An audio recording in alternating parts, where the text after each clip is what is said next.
एक दिन में कितने मंत्र का जाप करना चाहिए, कितनी संख्या होनी चाहिए, आज के विषय में हम इस पर चर्चा करेंगे। जय माता दी मित्रों, हर हर महादेव। आप सभी लोगों का हमारे चैनल में बहुत बहुत स्वागत है। मित्रों, आपने देखा होगा कि जनरली बहुत सारे लोगों का ये क्वेश्चन रहता है कि एक दिन में हम कितने मंत्रों का जाप कर सकते हैं, या एक मंत्र से ही काम चल जाएगा।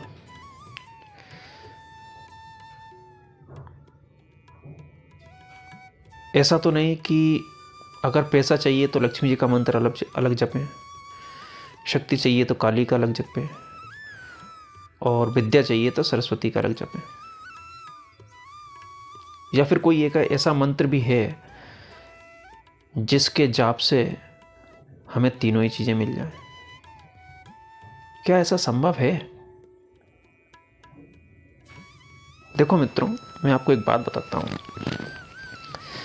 जीवन में एक बात हमेशा याद रखो कि आपको जो आपके इष्ट दे सकते हैं ना, वो आपको कोई भी नहीं दे सकता।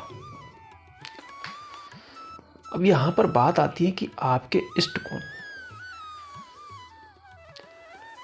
हर किसी इंसान के एक अपने इष्ट होते हैं। आप जब उनको देखोगे, उनके मंदिर जाओगे, तो आपको प्रेम सभी शक्तियों से रहेगा।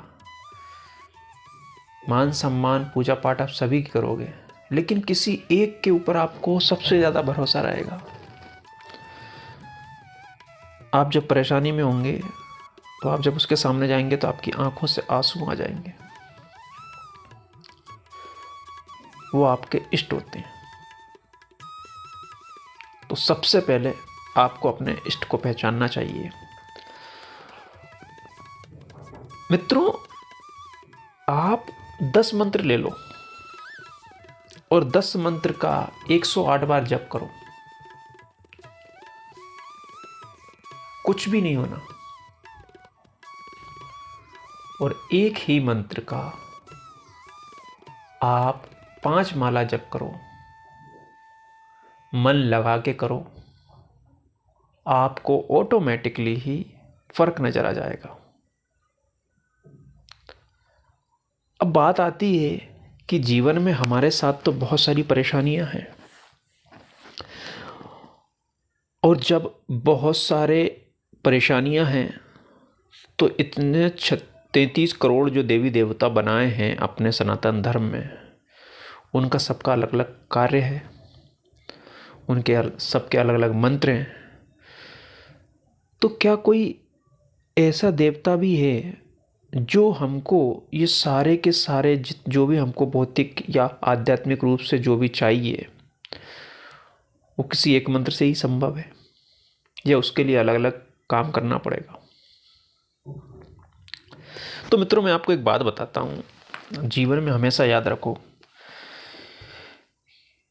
आप भगवान भोलेनाथ को ले लें, आप गणेश जी को ले लें, आप माता महाकाली को ले लें, आप विष्णु भगवान को ले लें, आप माता महालक्ष्मी को ले लें, या मैया शेरावाली को ले लें। सबके मंत्र अलग अलग हैं और हर किसी के मंत्र जप करने के नियम भी अलग अलग हैं।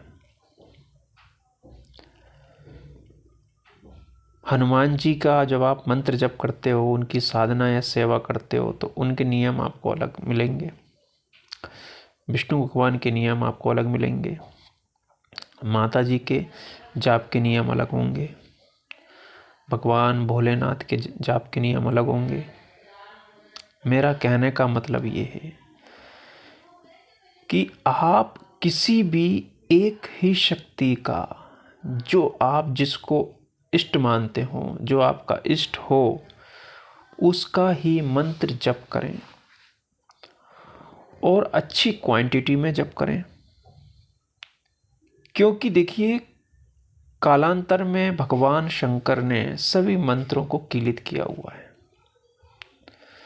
और इनकी विशेष रूप से एक संख्या बताई गई है। उस संख्या पर इन मंत्रों का उत्कीलन होता है और जैसे ही इन मंत्रों का उत्कीलन हो जाता है, इसके बाद ये काम करने लगते हैं। अच्छा, इसका मतलब ये नहीं है कि आपने अगर 5 माला जप किए और किसी मंत्र का उत्कीलन सपोज 5 लाख का है तो 5 माला जपने से कोई फायदा नहीं होगा। ऐसा नहीं है। आप ये मान के चलिए, आप जब प्रारंभिक स्टेज में हैं तो आप कम मंत्र से ही मंत्र का जाप चालू करें, क्योंकि आपकी ना तो इतनी परफॉर्मेंस है, ना आपके अंदर इतनी सहनशीलता है कि आप उस मंत्र के द्वारा जो ऊर्जा उत्पन्न हो रही उसको सहन कर पाओ।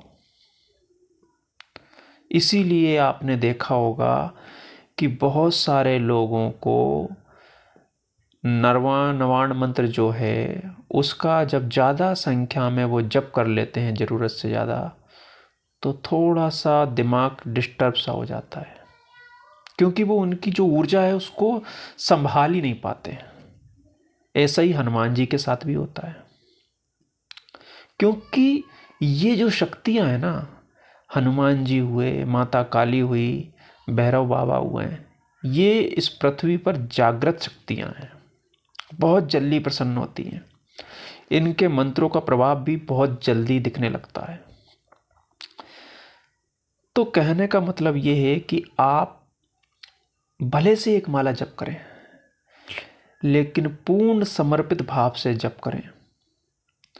ऑटोमेटिकली ही आपको कोई भी एक मंत्र, भले से आप भगवान गणेश का ओम गम गणपतिये नमः जो मंत्र है वही आप जप करें, और आप ये मानिएगा गणेश जी ही आपको शक्ति भी देने में सक्षम है, लक्ष्मी देने में सक्षम है, बुद्धि देने में सक्षम है। आप हनुमान जी को जपेंगे वो भी आपको ये सब दे देंगे, आप भोलेनाथ को जपोगे वो भी आपको ये सब दे देंगे, आप भगवान राम को जपोगे वो भी आपको ये सब दे देंगे।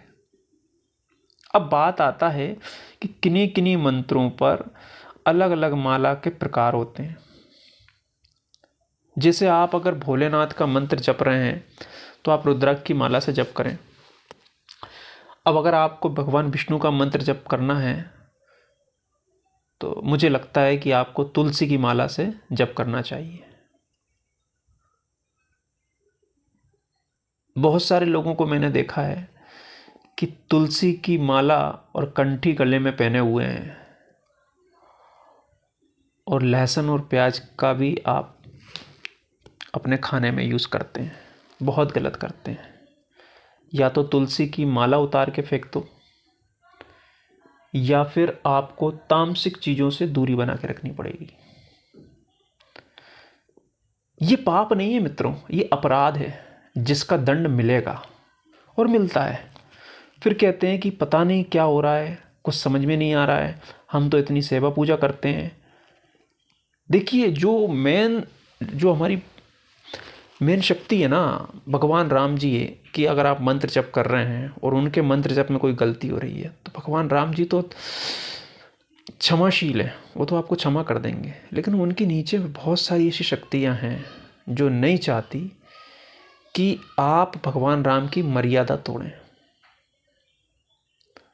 जो मर्यादा है, जो नियम है, आपको वो फॉलो करना पड़ेंगे, और वो आप जब फॉलो करेंगे तो ऑटोमेटिकली ही आपको फ़ायदा नज़र आने लगेगा। क्योंकि वो ही शक्तियाँ जब आप राम जी का जप करोगे ना, तो ऐसा नहीं कि राम जी आपका काम करेंगे। राम जी के पास तो आपकी एप्लीकेशन पहुंचेगी भी नहीं, उनके नीचे की जो शक्तियाँ हैं वही आपकी मदद कर देंगी, वो सब में सक्षम है। और वही नीचे की शक्तियां आपको दंड भी दे देंगी अगर आप गलती करते हो तो। इसीलिए मित्रों, मेरा ऐसा मानना है कि आप किसी भी एक मंत्र को पकड़ें और वो मंत्र आपको अर्थ, काम, मोक्ष सब कुछ देने में सक्षम है। आप अपने दिमाग से निकाल दो कि मेरे को शक्ति चाहिए तो माँ काली की ही सेवा करनी पड़ेगी, तभी मेरे को शक्ति मिलेगी। आपने मित्रों, मैं आपको बताता हूँ, आप भोलेनाथ का मंत्र जप करेंगे तो आपको माता काली की सिद्धि, हनुमान जी की सिद्धि, माता सरस्वती की सिद्धि, लक्ष्मी की सिद्धि भी मिल जाती है। आप राम जी का जप करेंगे तो आपको भगवान भैरव की सिद्धि भी मिल जाएगी। तो ये दिमाग से सबसे पहले आप निकाल दीजिए कि अलग अलग मंत्र जप करने से ज़्यादा फायदा होगा। आपके दिमाग में एक चीज़ रहनी चाहिए कि जितनी भी ईश्वरीय शक्तियां हैं सब एक हैं। ना राम अलग है, ना कृष्ण अलग है, ना शिव अलग है, ये सब एक ही हैं। वो कहते हैं ना, एक ओमकार, एक तू तेरा नाम सच्चा। आशा है कि आप मेरे विषय को जो मैं समझाना चाह रहा था उसको समझ पाए होंगे और किसी एक मंत्र, किसी एक इष्ट पे भरोसा रखें और अपना जाप प्रारंभ करें। पूर्ण नियम से करें, जितना हो सके उतनी गलतियां कम करें। देखिए, गलतियां होती रहती हैं, गलतियां तो होंगी, लेकिन जितनी कोशिश कर सकें, जितना अपने को समझ में आ रहा है कि नहीं हमको ये गलतियां नहीं करनी है, वो ना करें तो आपके लिए बहुत अच्छा है और बहुत जल्दी ही आपको उसके चमत्कार देखने को मिलेंगे। आशा है आप सभी लोगों का मेरा वीडियो समझ में आया होगा और इसमें कोई भी आपके सुझाव हों तो कृपया कमेंट करें, लाइक करें, सब्सक्राइब करें। जय माता दी, हर हर महादेव। बहुत बहुत धन्यवाद।